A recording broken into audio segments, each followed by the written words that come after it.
Welcome to Integral Life. We live in a truly extraordinary, in many ways unprecedented, time. In the history of humankind, there have been perhaps 5 or 6 major worldwide transformations. These are usually counted as foraging, horticultural, agrarian, industrial, and informational. These technological structures were accompanied by and correlated with worldviews that evolved from archaic to warrior magic to traditional mythic to modern rational to postmodern pluralistic. Once a structure has emerged, it remains in existence, and the next structure emerges on top of it, so to speak, or surrounds and engulfs it. Each higher structure transcends and includes its predecessor, exactly as organisms transcend and include cells, cells transcend and include molecules, molecules transcend and include atoms, and so on. In today's Western world, about 30% of the population is traditional mythic or fundamental religious. 40% is modern rational or scientific. And about 25% is postmodern or multicultural. All individuals are born at square one, the archaic, and then grow and develop through the higher stages, magic to mythic to rational to pluralistic, or until their own growth stops at a particular stage, traditional or modern or postmodern or whatnot. But think about it.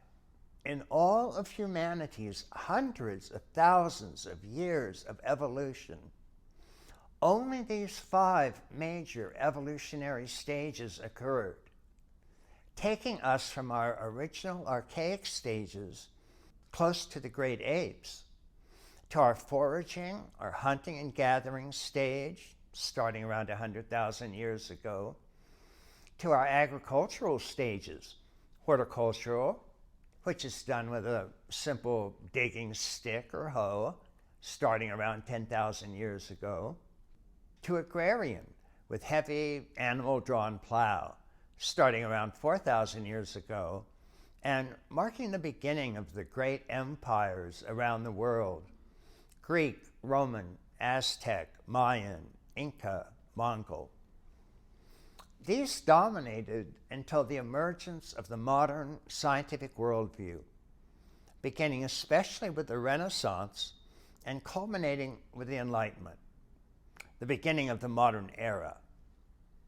And then, starting around 30 or 40 years ago, the emergence of the postmodern stage, with its egalitarianism, pluralism, and multiculturalism. That's a relatively few number, 5 or so, of genuine and deep changes in humanity's worldviews, given its million or so years of evolution. But what's so extraordinary is that today, right now, we are in the midst of yet another and extremely profound worldwide transformation.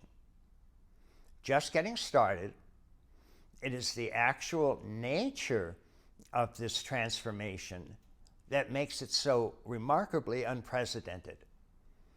All of the previous evolutionary stages, archaic, magic, mythic, rational, pluralistic, were marked by a profound belief that their views and values were the only true views and values in existence, and those of all the other stages were infantile, confused, or just plain wrong.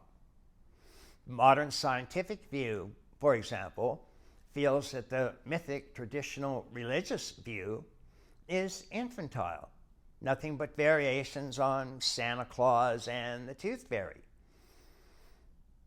with God being nothing but your great big imaginary friend in the sky. The postmodern pluralistic view thinks that both science and religion are not much more than fairy tales, being nothing but largely arbitrary social constructions, driven only by various interests and isms, sexism, racism, colonialism, and so on. And that science's truths are no more real or valid than poetry. And the mythic, literal, or religious view sees both modern science and postmodernism bound for hell and eternal damnation, missing salvation completely. Our ever-present culture wars are driven by the constant warfare between these three major stages: mythic religious, rational science, and post-rational postmodernism. This is what makes this newly emerging present transformation so incredibly unique. This stage is given many names by developmental and evolutionary researchers, but the most common include integrated, systemic, truly holistic, or integral. And it's called integral for a simple reason. Where all the previous stages felt they and they alone were real, the integral stage makes room for all of them. Everybody is right is its motto. That is, every stage is true but partial. And each stage, as we saw, transcends but includes its predecessors, like atoms to molecules to cells to organisms, with each stage becoming fuller and fuller and more inclusive. So by the time we get to integral, it transcends and includes the partial truths of all of the previous stages, magic to mythic to rational to pluralistic. And this means the integral stage is the first stage in all of human history that is truly all-inclusive. Think of it, where every previous stage in human history spent its time in constant warfare with all the other stages: mythic religion in warfare with magic paganism, modern science in warfare with traditional religion, postmodern in warfare with science. The integral stage of human evolution is the first that is radically inclusive of all of them. Its worldview is big enough, wide enough, deep enough to transcend and include all of the partial truths of all of the previous stages. Imagine a society that, instead of constant culture wars, would be a truly inclusive and all-embracing culture, replacing constant conflict with a deep harmony. Individuals themselves would still be at different levels of development as they moved and evolved through the major stages. But the basic principles of the culture would be based on an integral worldview, making room for each and all. Anything like this has ever appeared in human history before.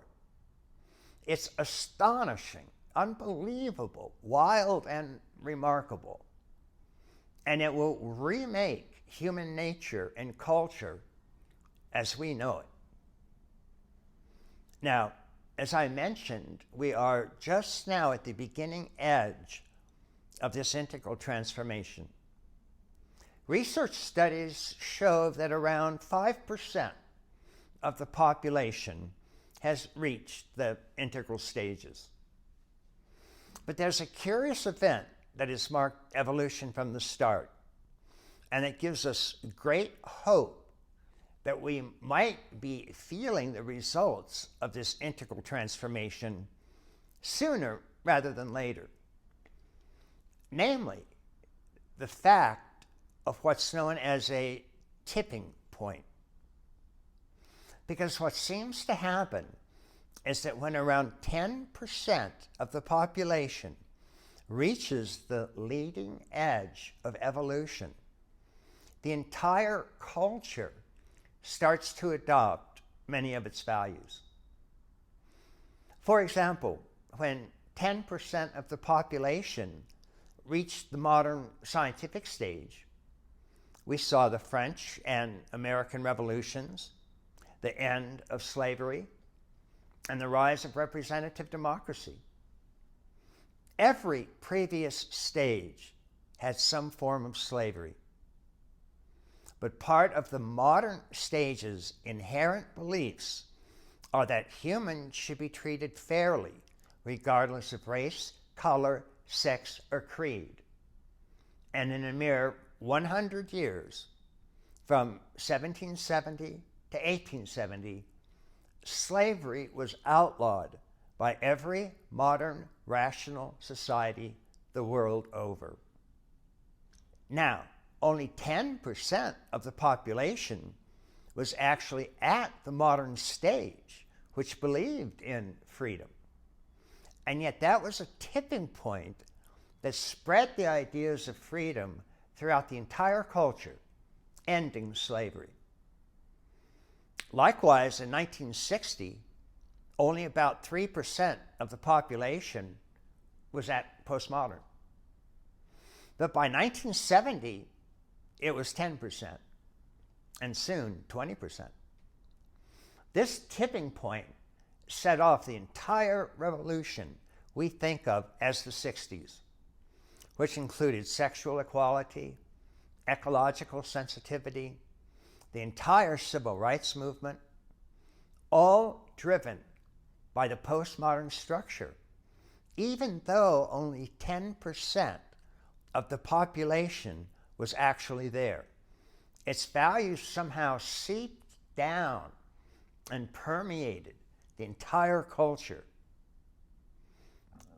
Well, there's every reason to think that when integral reaches 10%, which some developmentalists think could occur within a decade, the same type of tipping point and downward seepage and culture saturation could occur with integral values. And the first truly inclusive, non-oppressive cultures in humankind's entire history could begin to emerge. And that would be unprecedented.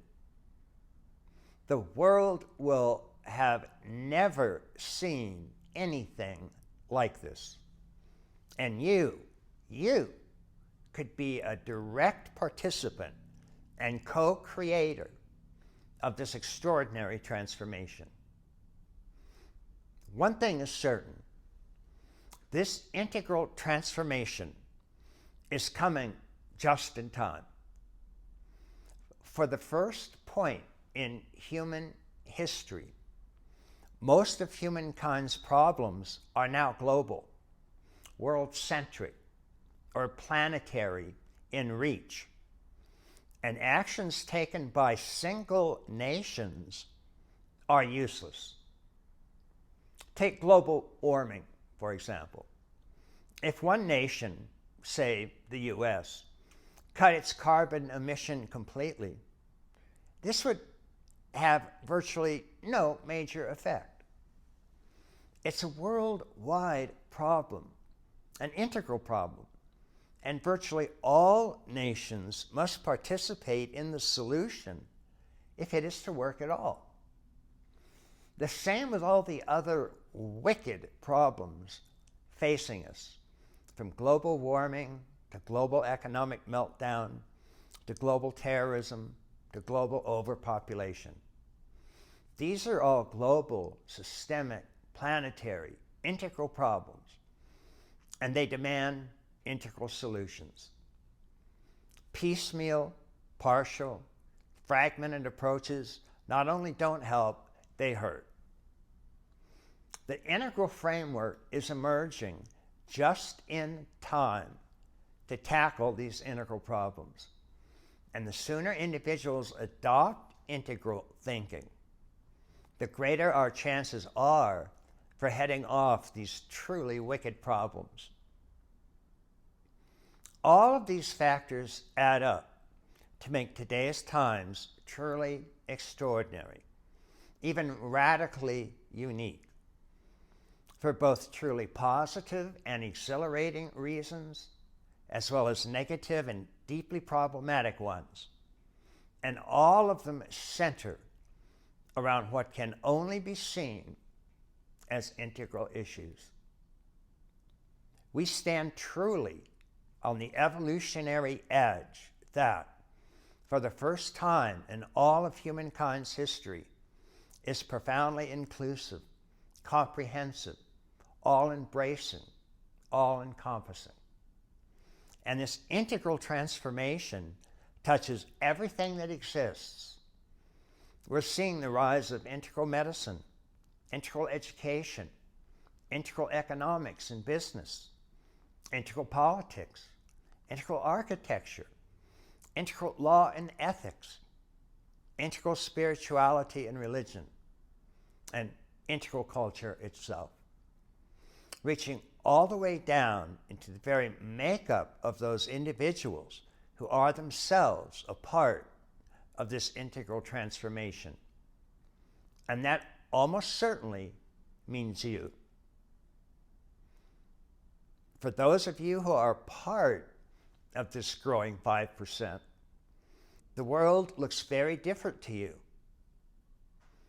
Abrahama Maslоу, one of the pioneers in this area, was one of the first to notice the profound differences between those early stages, magic through pluralistic, and the higher integral stages.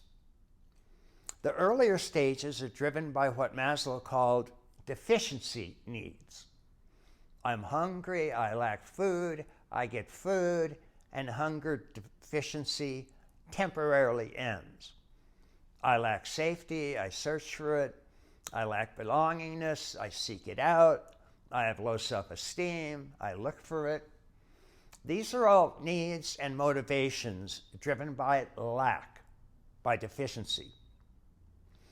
But then there is that transformation to integral stages, what Claire Graves called, quote, a monumental leap in meaning. And suddenly one becomes so full and overflowing that one's motivation switches from deficiency to abundance, or what Maslow called being drives. Here one is motivated not out of lack or scarcity or poverty, but out of superabundance, fullness, overflowing, as if someone put $1 million in your bank account and your deficiencies evaporate. At these integral stages, everything overflows and is deeply connected to everything else. The world becomes a single interwoven reality. One Gaia, one spirit, one true self, one great web of being, and you are all of that. A wholeness, fullness, richness fills your being and overflows into the entire cosmos. And you are driven by that profound connectivity to everything in the universe. You love more, care more, have more compassion, and wilder, wider consciousness. And you are driven by a profound drive, a being drive, to help all people, indeed all sentient beings, find this peace and liberation and love and enlightenment and awakening to their truest and deepest and most profound self and reality. a reality where all things are woven together into a fundamental unity and divine wholeness. And you will never be the same again. And so this is where we stand, my friends, on the very edge of the sixth and in many ways most profound transformation in all of humankind's history. An integral institute and integral life are organizations dedicated to working at the edge of this transformation, looking for ways to help increase this evolutionary leap and apply its results to every area of human living, looking for ways to foster integral relationships, culture, and community, explore ways to create truly integral medicine and healthcare, integral education, politics, and economics, integral therapy and spirituality and religion, and at the bottom of it all, integral friendship. Finding individuals who, like you, share an integral worldview and are looking for friends to share it with. So I'd like to personally invite you to become a member of Integral Life and join a worldwide net of dedicated, caring, idealistic, integral souls, all open to this extraordinary transformation and ways to help it, share it, celebrate it. This is truly an extraordinary period in human history, completely unprecedented in its depth, profundity, and significance. Won't you come and join us in a conscious membership in this radically integral transformation? We would love to have you as part of this rapidly growing network of conscious evolution. And I promise you, your life will truly never be the same in this community of friendship and superabundance.